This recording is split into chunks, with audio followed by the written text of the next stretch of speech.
काजीरंगा के जंगलों में गहरी रात पड़ चुकी थी। सूरज की चाल रुकने के बाद आज शायद चांद ने भी निकलने से मना कर दिया था। झींगुरों की आवाज़ें और चमकती बिजलियां इस वक्त किसी के भी दिलों की धड़कनें बढ़ाने के लिए काफ़ी थीं।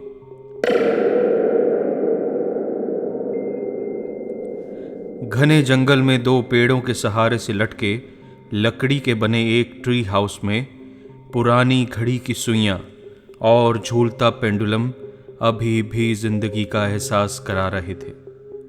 माहौल में दहशत सी थी, क्योंकि एक दूसरे के जानी दुश्मन फ्रांसिस और कुमार इसी मनहूस ट्री हाउस में एक दूसरे को रह रह कर बुरी तरह घूर रहे थे। उनके बीच की बातें मिलने के कुछ मिनटों में ही तनातनी पर उतर आई थीं। बीच बीच में उनके चलने से पुरानी लकड़ी के फर्श की चरचराहट माहौल को और भयावना बना देती थी। मेज पर रखे अपने पैग में बर्फ डालते हुए गहरे सन्नाटे को भंग करने के लिए फ्रांसिस ने कुमार को बॉस के लिए टोंट करते हुए एक बेकार सा सवाल पूछा। ये इन शानदार वादियों में छुपा पुराना लकड़ी का ट्री हाउस क्या वाकई में पुलिस की नज़र से इतना छुपा है कि कोई हमें यहाँ ढूंढ नहीं पाएगा? कुमार, मुझे तो कभी कभी लगता है कि बॉस का दिमाग अब सठिया गया है और तुम्हें और मुझे मिलकर धंधा संभाल लेना चाहिए। छुपे कॉटेज का एक ही मतलब है मेरे लिए फ्रांसिस। जब बॉस ने कहा है कि ये छुपा है तो ये छुपा ही है ना। समझदार कम लफ्ज़ों में ही समझ जाते हैं फ्रांसिस, पर मैं समझ सकता हूं, तुम्हारी बात अलग ही है। कुमार ने तीखे शब्दों में वापस टोंट किया। बकवास बंद कर कुमार, मेरे पास तेरी फालतू बातें सुनने का टाइम बिल्कुल नहीं है। जल्दी बता मुझे यहां क्यों बुलाया है। और इसी के साथ फ्रांसिस ने अपनी अलग अलग जेबों से 5 रिवॉल्वर एक एक करके कुमार और अपने बीच रखी मेज पर निकाल कर रख दी। इस बेवकूफाना हरकत का मतलब?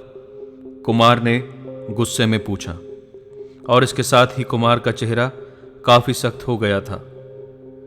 कुछ नहीं कुमार, बस अपनी जेब का बोझ हल्का कर रहा हूं और तेरे दिमाग का। तेरे हर क्यों का जवाब मेरे पास नहीं है। मुझे लगता है ये 5 रिवॉल्वर मेरी पहरेदार रहेंगी और तेरी किसी भी गलत हरकत का जवाब यहीं देंगी। ऐसा है तो फिर ये ले, ये 1 और ये 2 गवाह मेरी तरफ से भी। और कुमार ने भी अपनी जेबों से 2 रिवॉल्वर निकालकर फ्रांसिस पर तान दी और बोला, जैसा मैंने पहले कहा कि तेरी बेवकूफ़ी पर मुझे अपनी अक्ल से भी ज़्यादा भरोसा है फ्रांसिस। यहां हम सिर्फ बात करने आए थे, पर इससे पहले कि बात शुरू हो तूने अपनी औकात पर आना ज़्यादा ज़रूरी समझा। फ्रांसिस को हिलने की कोशिश करते देख कुमार अपने दांत भींचता चिल्लाया, न, हिलने की कोशिश भी मत करना। ये 5 रिवॉल्वर अपने साथ रखने का क्या फ़ायदा है फ्रांसिस? चलाने के लिए तो ऊपर वाले ने 2 ही हाथ दिए हैं ना। और शायद सबसे ज़्यादा ज़रूरी चीज़ है तेरा भेजा, जो शायद गलती से तेरे अहंकार के सामने काफ़ी छोटा पड़ गया है। मुझे लगता है कि मैं पहले चेक ही कर लूं कि तेरे पास भेजा है भी या नहीं। और इससे पहले कि फ्रांसिस के हाथ सामने रखे अपने 5 पहरेदारों को कोई इशारा करते, कुमार ने ताबड़तोड़ गोलियां चलाते हुए फ्रांसिस का जिस्म छलनी छलनी कर दिया था। शायद पल के 100वें हिस्से में ही यह सब हो गया था। कुमार खुद हैरान था कि क्या इसके अलावा कोई और चारा भी हो सकता था। गोलियां चलाते हुए कुमार का दिल बिल्कुल नहीं डरा था, और फिर बॉस ने इसी काम के लिए तो उसे यहां भेजा था। पर अब कुमार को सामने जो दिख रहा था उसे देख वो भी बुरी तरह से कांप गया था। उसके सामने अभी भी फ्रांसिस ठीक ठाक बैठा था और वही बेवकूफाना हंसी हंसते हुए उसे फिर से बुरी तरह घूर रहा था। तभी फ्रांसिस के इशारे पर 5 राइफलें हवा में उठीं और पलक झपकते ही कुमार का बदन छलनी छलनी हो ट्री हाउस की खिड़की से बाहर लटक रहा था। कुमार की आंखें दहशत से फटी पड़ी थीं और उसका बदन, जिसमें अभी शायद थोड़ी सी जान रही होगी, किसी सूखे पत्ते की तरह फड़फड़ा रहा था। फ्रांसिस की रूह ठहाके लगाते हुए 5 रिवॉल्वरों के साथ वहां से गायब हो चुकी थी। दोस्तों, हमारे दिमाग और शरीर की क्षमताएं यानी एबिलिटीज हमारी समझ के तब तक परे हैं जब तक हम खुद उन्हें जानने के लिए या जगाने के लिए अपने दिमाग को तैयार ना करें। टेलीकाइनेसिस एक ऐसी क्षमता है जिससे कि एक जीता जागता व्यक्ति अपनी मानसिक शक्ति के द्वारा सामने रखी चीज़ों को दूर से ही कंट्रोल कर सकता है, और आत्माओं के पास तो कई ऐसी शक्तियां खुद ब खुद ही आ जाती हैं, क्योंकि मरने के बाद शरीर के 5 तत्वों का बोझ उन पर नहीं होता। होती है तो एक ऐसी खालिस ताकत जिसे वो जब चाहें तो किसी के भले के लिए इस्तेमाल करें या किसी के बुरे के लिए। जो आत्माएं भौतिक वस्तुओं को उठाकर कंट्रोल कर सकती हैं या फेंक सकती हैं, उन्हें पोल्टरजीस्ट कहा जाता है। इसके कई उदाहरण आपको इंटरनेट और यूट्यूब पर मिल जाएंगे। बाकी किसी भी सवाल का जवाब ढूंढने से पहले ही उसे फेक या झूठ कह देना आज का फैशन है।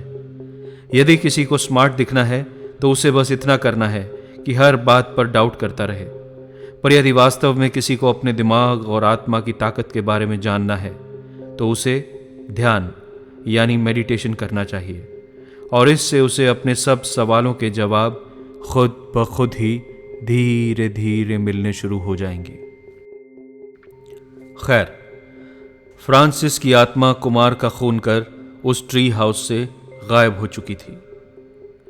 इधर रात को चमचमाती मुंबई के एक शानदार बंगले के एक बड़े से शानदार हॉल में हल्का हल्का संगीत बज रहा था।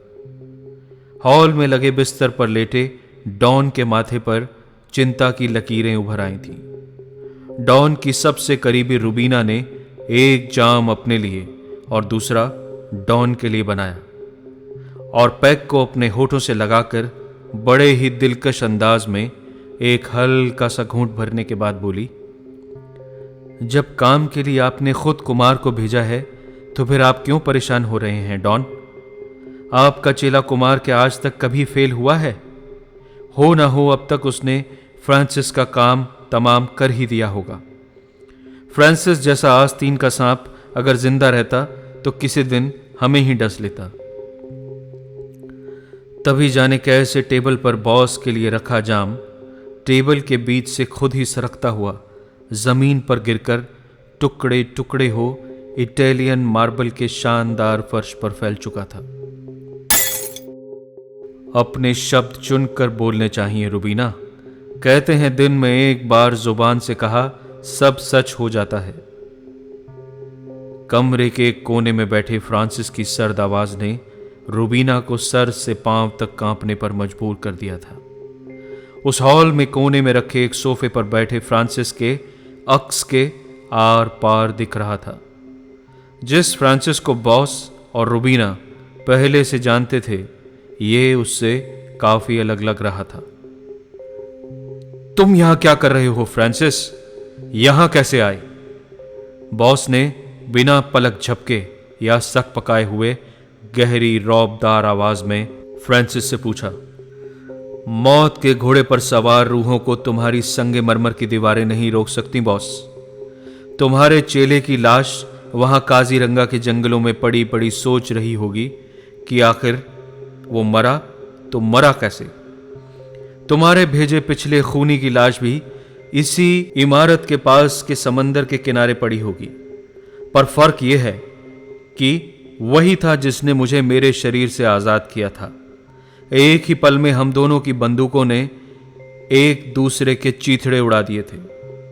उससे मिलकर लगा ही था कि कोई शेर है, पर यह तुम्हारा कुमार, ये तो गीदड़ निकला।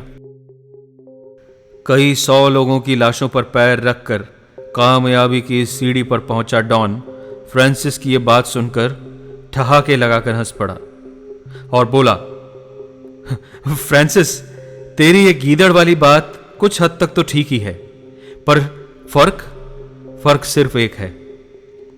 इतना कहकर डॉन ने सामने रखी नक्काशीदार टेबल को हल्का सा घुमा दिया और इतने में उस हॉल के पिछले कमरे से एक खूंखार बड़ा सा भेड़िया हल्की गुर्राहट के साथ चलते हुए उस हॉल नुमा कमरे में दाखिल हुआ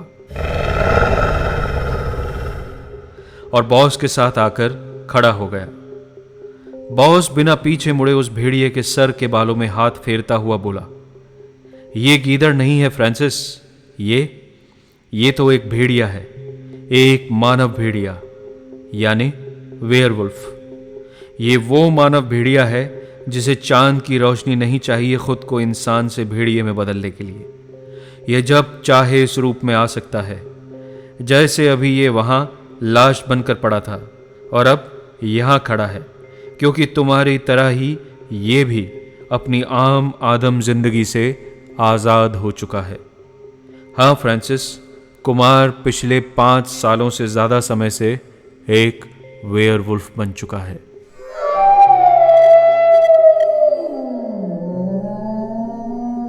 इतने में बॉस का रूप भी काफी भयानक हो गया था। उसके भद्दे मुंह के दोनों किनारों के दांत अचानक बड़े बड़े होकर मुंह से बाहर आ गए थे।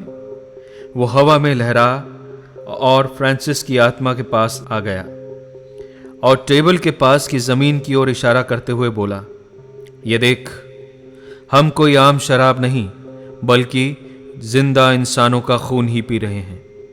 तू अगर ये सोचता है कि आज के दौर में इंसान होकर कोई आसमान की बुलंदियां छू सकता है तो तेरे से बड़ा पागल नहीं है फ्रांसिस।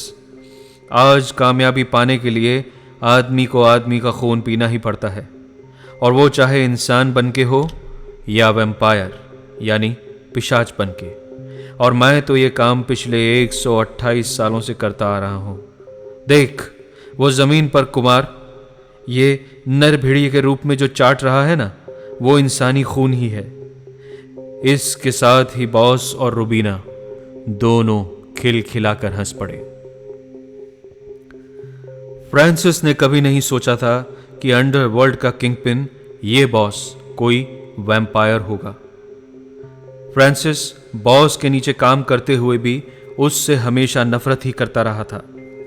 इसका सबूत उसने अलग अलग मौकों पर बॉस के कई करीबी लोगों को उल्टा सीधा बहकाने की कोशिश करते हुए दिया था।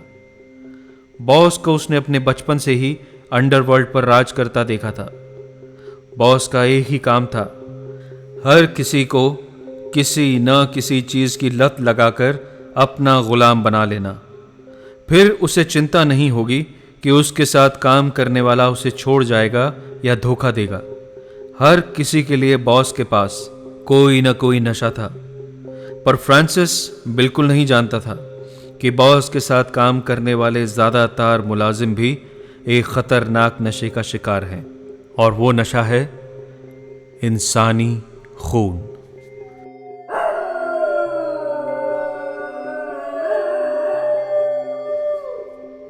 बॉस और रुबीना की ये हंसी फ्रांसिस के अहंकारी वजूद को बिल्कुल भी बर्दाश्त नहीं हुई और उसकी रूह उसी पल वहां से गायब हो गई।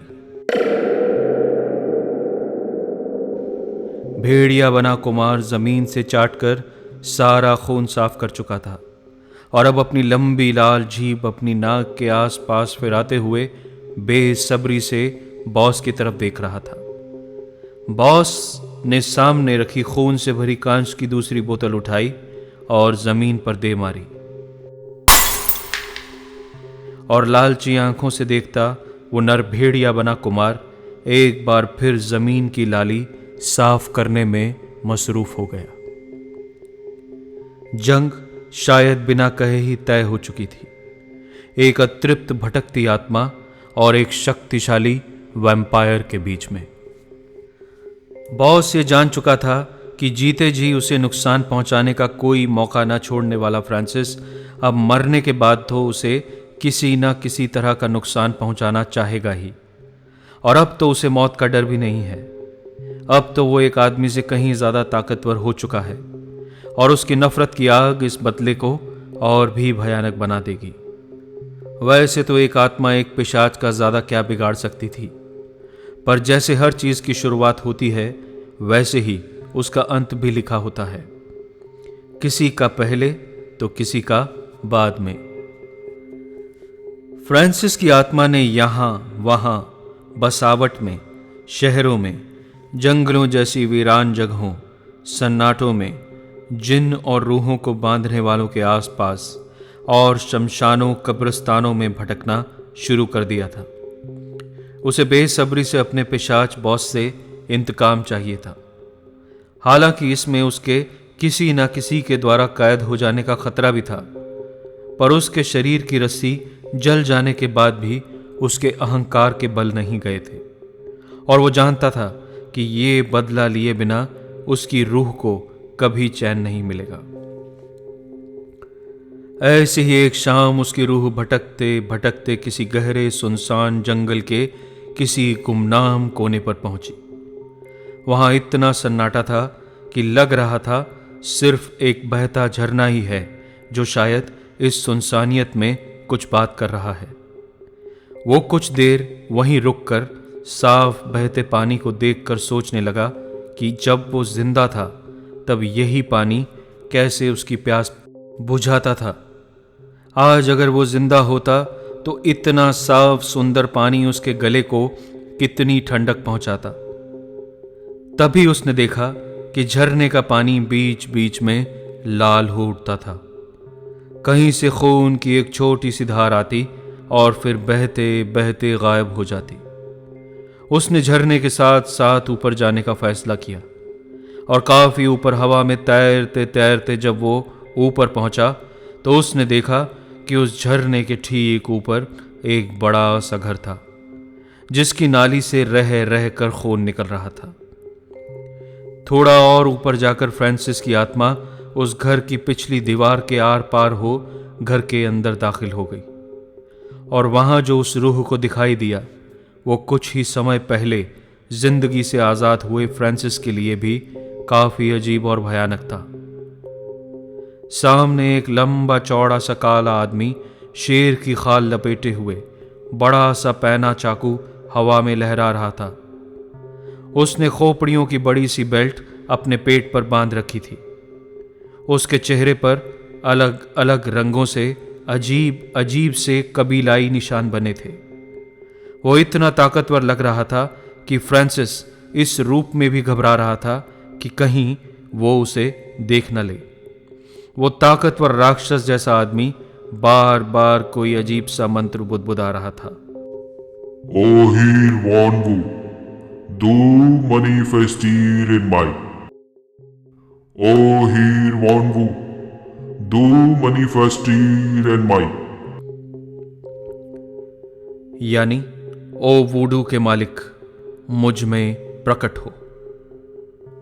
और नीचे बैठी लगभग बेहोश सी एक लड़की की गर्दन पर उसी चाकू से घाव कर रहा था। वो घाव करता था और उस लड़की की गर्दन से खून रिसता था। उसके बाद वो जैसे ही मंत्र बोलता था वो घाव खुद ही भर जाता था। ऐसा लग रहा था जैसे कि उस लड़की में अब चीखने की हिम्मत भी नहीं बची थी। वो गर्दन से पैरों तक खून से नहा चुकी थी। उस लड़की ने खुद को ढकने के लिए सिर्फ एक तौलिए जैसा ही कुछ पहना था। कमरे में चारों ओर खून ही खून फैला था, पर उस लड़की की बेबसी का उस भयानक आदमी पर बिल्कुल किसी तरह का कोई असर होता नहीं दिख रहा था। वो लगभग 6.5 फीट का बलिष्ठ काला सा आदमी था। कुछ आधे घंटे तक ये सिलसिला ऐसे ही चलता रहा और उसके बाद उस आदमी ने चाकू को पास रखे एक लकड़ी के टुकड़े में घोंपा और अपने दोनों हाथ हवा में उठाकर ऊपर की ओर देखते देखते वहीं जम गया। उसकी बड़ी बड़ी आंखें घूमकर एकदम सफेद हो गई थी।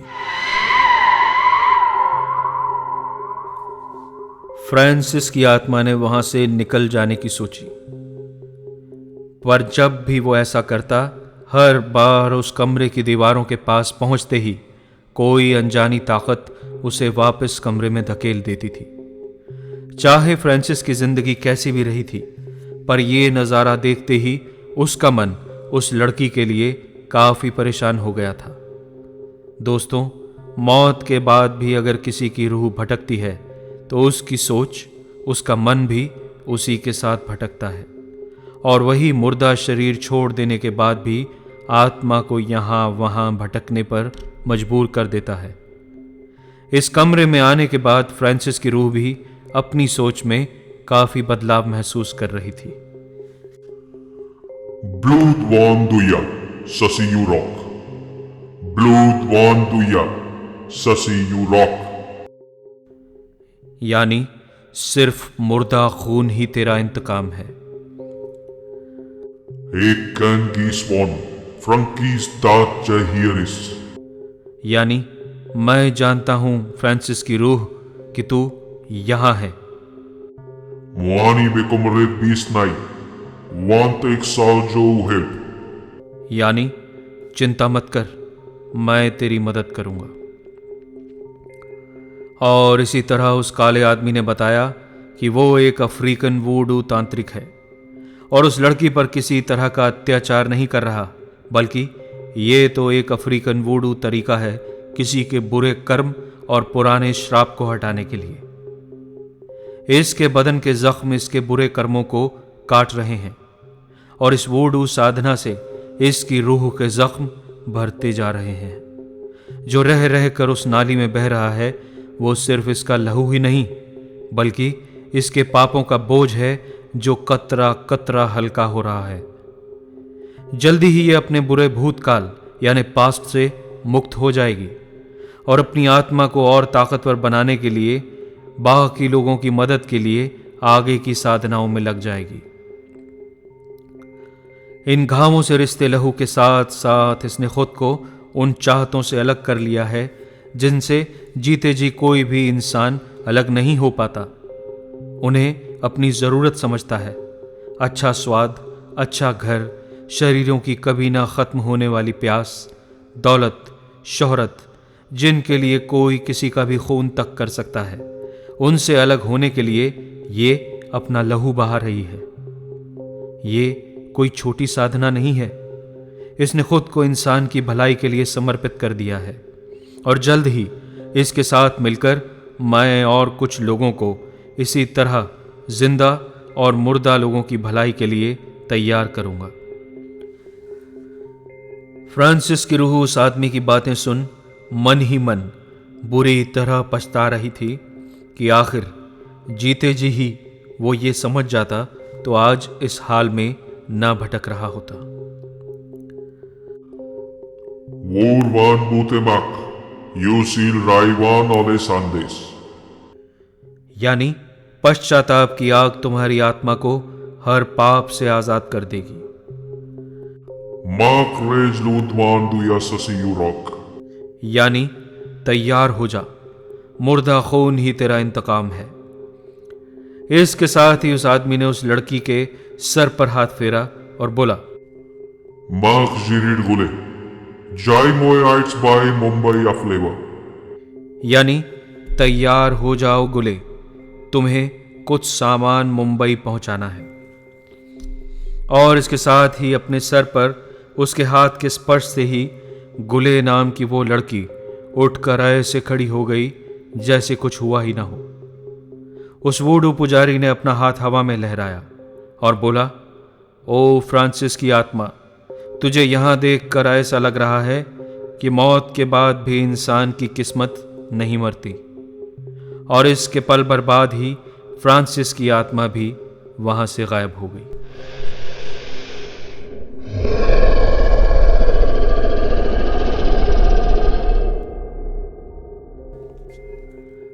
इधर मुंबई में बॉस रूबीना और कुमार के साथ बैठा कुछ गंभीर बात कर रहा था। इस समय बॉस, रूबीना और कुमार तीनों आम इंसान के रूप में ही बैठे थे कि बॉस ने रूबीना को एक जाम तैयार करने का इशारा किया।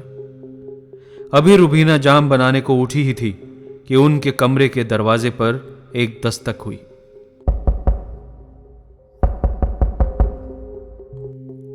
पलक झपकते ही रुबीना अपनी जगह से गायब हुई और दरवाजे के पास प्रकट होकर उसने दरवाजा खोल दिया। नीचे दरवाजे के पास एक बोतलों का क्रेट रखा था। कांच की 12 खूबसूरत बोतलों के साथ एक कार्ड रखा था जिस पर लिखा था फ्रॉम द काउंट ऑफ त्रासिल्वेनिया, यानी त्रासिल्वेनिया के काउंट की ओर से। रुबीना उस कार्ड को देखते ही खुशी से पागल हो उठी और बॉस से बोली, ड्रैकुला महान आपको आज भी भूले नहीं हैं बॉस, आपके लिए खास तोहफा है उनकी ओर से। और इसके साथ ही उसने खून से भरी उन बोतलों का क्रेट बॉस के सामने टेबल पर रख दिया। बॉस की आंखों में खुशी की चमक दौड़ गई। वाह, क्या सही वक्त पर तोहफा मिला है। लाओ रुबीना, आज इन्हीं बोतलों में आए ताजे खून से जाम बना दो। इतनी खून की बोतलों को सामने देख कुमार भी खुद को रोक नहीं पा रहा था और धीरे धीरे आदम भेड़िए में तब्दील हो रहा था। रुबीना को अपने और बॉस के लिए जाम बनाने में ज्यादा देर नहीं लगी। बॉस को जाम देते हुए रुबीना बोली, इस तोहफे को तो देख ऐसा लगता है कि आज तो हम मौत भी मांग लेते तो हमें मिल ही जाती, है ना बॉस। जब तक जाम बॉस के हाथों में पहुंचा, कुमार पूरा भेड़िया बन चुका था, एक खूंखार भयानक नर भेड़िया।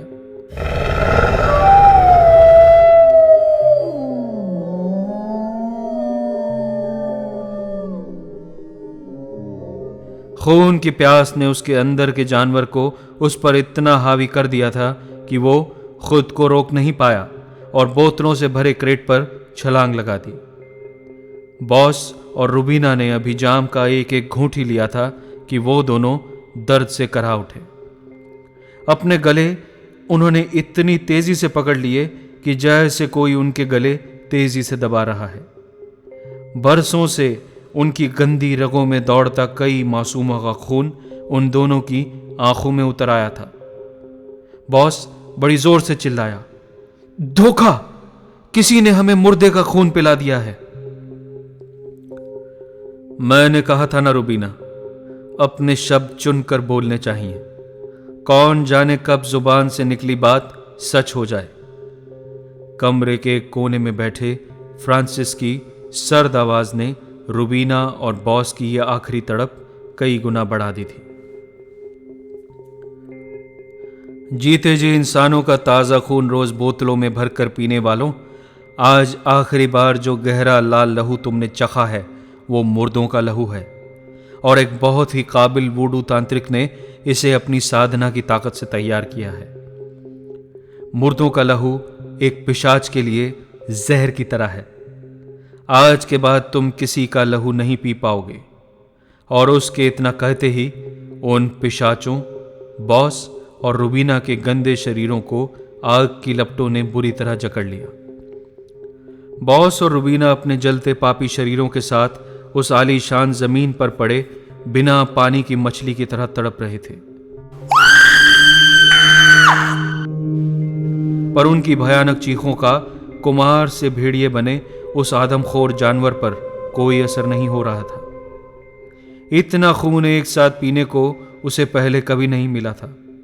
खून और आग से भरे उस मार्बल के फर्श पर 2 कदम एक चांदी का बड़ा सा चाकू लिए उस नर भेड़िए की ओर तेजी से बिना कोई आवाज किए पहुंचे और वो चाकू सीधा उसकी खोपड़ी में उतार दिया गया।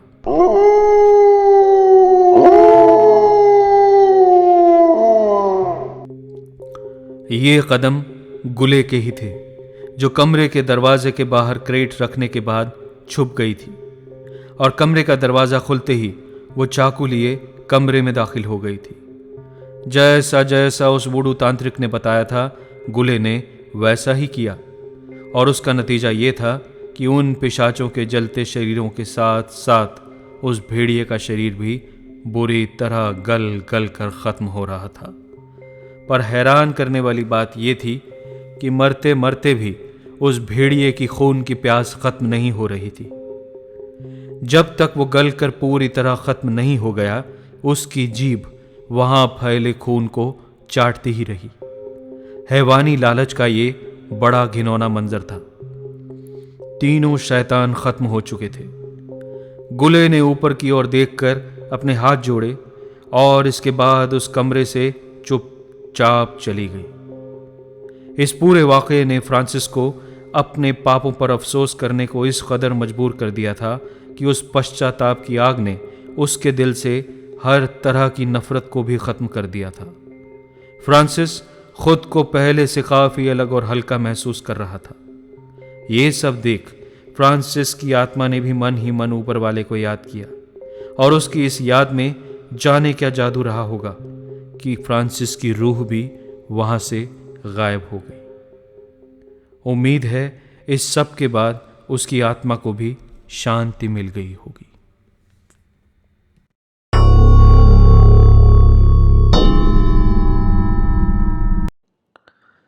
दोस्तों, उम्मीद करता हूं कि आपको मजा आया होगा। इस कहानी को इतना शेयर करें, लाइक करें कि मुझे भी आगे की कहानियां लिखने में मजा आ जाए। अगली कहानी का टिकट खरीदिए, लाइक कीजिए, शेयर कीजिए और सब्सक्राइब कीजिए।